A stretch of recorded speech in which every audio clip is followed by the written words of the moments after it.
here outside of Energizer Park, where St. Louis City SC will return to the U.S. Open Cup tomorrow night against Union Omaha. Union Omaha, the last time St. Louis hosted a U.S. Open Cup match, they won 5-1 against Union Omaha. They'll be looking for a similar result, and they kind of need a similar result. Something that is definitely a get-right game for St. Louis, who have just winless in the last 7, coming off of just spanking in Seattle, losing 4-1.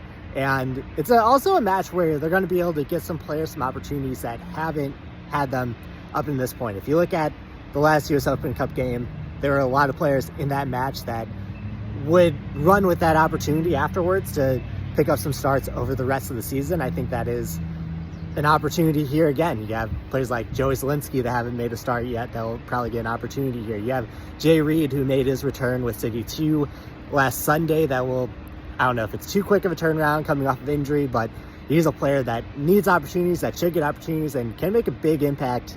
Would have made an impact if he was healthy the season so far. So they have an opportunity here against a team that they should, on paper, easily beat. But history tells us that in the U.S. Open Cup, things aren't always that simple. And St. Louis teams know that all too well. St. Louis FC nailed a couple of cup sets in their time. And St. Louis, of course, host of 10 U.S. Open Cup champions over the course of its 110-plus year history at this point. It's a important competition to not just St. Louis, but to the American soccer ecosystem. And to be able to welcome Union Omaha again, they're such a great fan base for a League One side.